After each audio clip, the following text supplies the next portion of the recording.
আসছে যতদিন যাচ্ছে এবং যারা এসআইআর এর নাম করে বাঙালিদের উপর অত্যাচার করছে। গতকাল আপনারা দেখেছেন বিহারের একটি ঘটনা, যেখানে সাধারণ মানুষের নাম বাদ দিয়ে কুকুরের নামে রেসিডেন্সিয়াল সার্টিফিকেট ইস্যু করে ভোটার আইডি কার্ড করছে। মানে মানুষের ভোটাধিকার ছিনিয়ে নিয়ে কুকুরের নামে রেসিডেন্সিয়াল সার্টিফিকেট ইস্যু করা হয়েছে এবং সেই কার্ডে লেখা রয়েছে তার নাম হচ্ছে, তার পিতার নাম কি, কুত্তাবাবু। পরিষ্কার। এবং এই রেসিডেন্সিয়াল সার্টিফিকেট হচ্ছে এমন একটা ডকুমেন্ট যেটা এসআইআর এর ক্ষেত্রে ইলেকশন কমিশন, নির্বাচন কমিশন গ্রহণ করছে।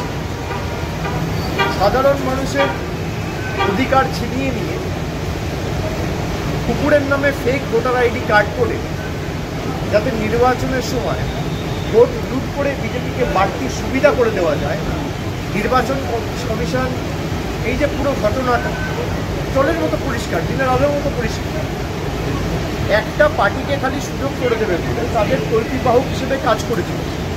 এটা লজ্জা। এবং বিগত দিনগুলোতেও আমরা দেখেছি 2021-এ কুচবিহারে শীতলকুচিতে যখন ইলেকশন কমিশনের আন্ডারে স্টেটের ল অ্যান্ড অর্ডার, তখন কেন্দ্রীয় বাহিনীর একজন নিরীহ একজনকে প্রবীণ মানুষ ভোট দিতে এসছে, তার হাতে কিছু নেই, একটা লাঠি পর্যন্ত ছিল না, তাকে দিনের আলোয় গুলি করে মারে। কোভিডের দ্বিতীয় ওয়েভের সময় যখন এই মহামারীতে সমগ্র দেশ আক্রান্ত, তখন এক ফেজে ইলেকশন না করে 8 ফেজে ইলেকশন করেছে। 2024-এও এদের বৈমাতৃষ্ণ আচরণ আমরা দেখেছি। এবং যত দিন গেছে বিজেপির তত চাটুকারিতা, কৃতদাসত্ব এরা করে চলেছে। আমরা প্রতিবাদ করেছি, আমরা সংসদের ভিতরেও করেছি, আমরা বাইরেও করেছি।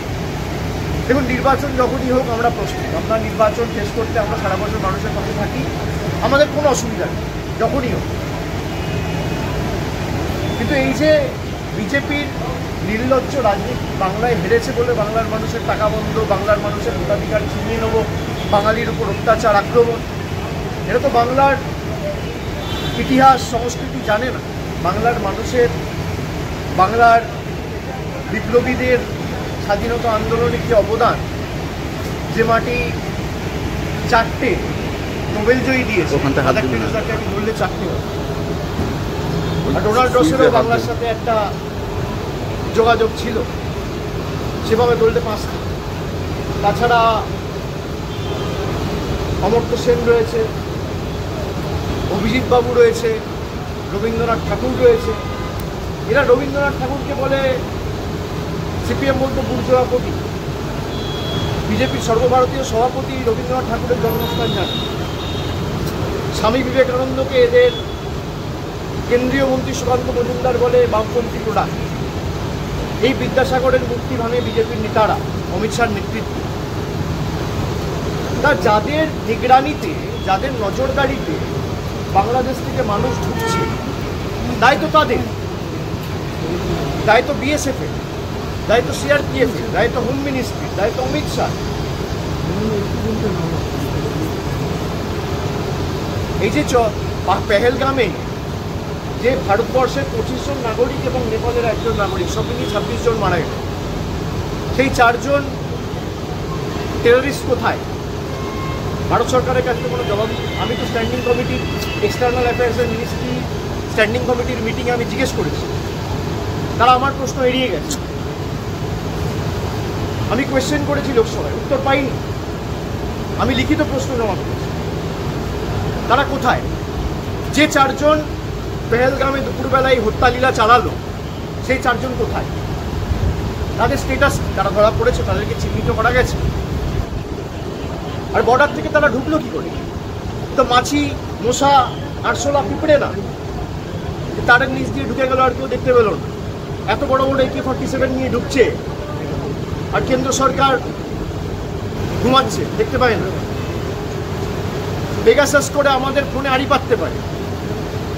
নির্বাচনের সময় বাংলা দখল করবে, বিরোধী রাজ্যগুলো দখল করবে বলে, কিন্তু এদের কাছে এই খবর থাকে না।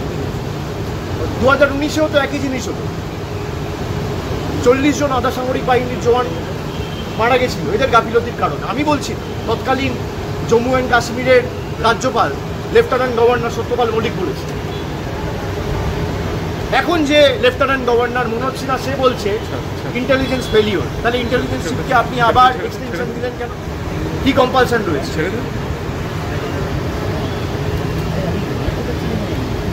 দ্বিতীয়বার সরকার হয়েছে, প্রায় 1 বছর হয়ে গেছে। আপনি বলুন মানুষ কি সুরাহা পেয়েছে? কি সুরাহা পেয়েছে? খালি বিভাজন, বৈষম্যের রাজনীতি ছাড়া এরা কি করেছে মানুষের জন্য? 1 বছরে বাংলার জন্য কি করেছে? সুকান্ত মজুমদার মন্ত্রী হয়েছে, কবার বাংলার জন্য কটা কথা বলেছে? তাকে যদি কেউ রাস্তায় ঘিরে গালাগালি দেয়, প্রতিবাদ করে, সে চিঠি লিখে স্পিকারকে জানায়, স্বরাষ্ট্রমন্ত্রীকে জানায়, প্রধানমন্ত্রীকে জানায়। বাংলার মানুষের টাকা বন্ধ প্রায় 5 বছর ধরে কবার জানিয়েছে, কটা চিঠি লিখেছে? বলছে বাংলায় রোহিঙ্গারা থাকে। কত রোহিঙ্গা আছে দেশে, বিশ্বে, এদের কাছে কোনো তথ্য রয়েছে? তো অসমীচীন, অশিক্ষিত, জানে না। আর যারা বাংলার মানুষের উপর অত্যাচার করছে তারা 2021-এ আর 2024-এ যা শিক্ষা পেয়েছিল 2026-এর শিক্ষা আরো কঠিন হবে। বাংলার মানুষ আর যাই হোক মাথা নত করবে না, আমরা মাথা নত করবো না। আর গুজরাট, মধ্যপ্রদেশ, রাজস্থান, মহারাষ্ট্রে যে ঘটনা ঘটছে আমরা বাংলায়ও ঘটাতে পারি, কিন্তু এটা আমাদের শিক্ষা না। বাংলায় অনেক অবাঙালিরা থাকে। আমরা মনে করি অধিকার রয়েছে এই মাটির উপর। আমরা কেন বিভাজনের রাজনীতি করব? বিভাজনের রাজনীতি যদি করতে হতো তাহলে তো একদম কুচবিহার থেকে শুরু করে জঙ্গলমহলের যেখানে বিজেপি ভালো ফল করেছে, তৃণমূল আশানুরূপ বা প্রত্যাশিত ফল 21-এ করতে পারেনি, আমরা সব প্রকল্পের কাজ বন্ধ করে দিতাম। করিনি। আমরা সব জায়গায় যেখানে তৃণমূলের পক্ষে মানুষ ভোট দিয়েছে সেখানেও কাজ করেছি, যেখানে বিপক্ষে ভোট দিয়েছে সেখানেও কাজ করেছি। এটাই তো রাজ্যের সরকারের বা কেন্দ্রের সরকারের রীতিনীতি হওয়া উচিত। এটা দুর্ভাগ্যজনক এবং আমরা সরব হব।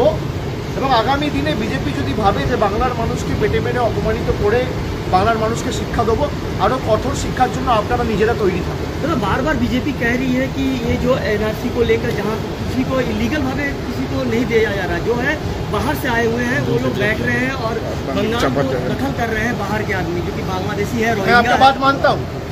तो अगर बाहर से कोई आदमी आया है वो आपका घर से तो कूद के मेरा घर नहीं आया होगा, वो बांग्लादेश का बॉर्डर होते हुए इंडिया में आया हो।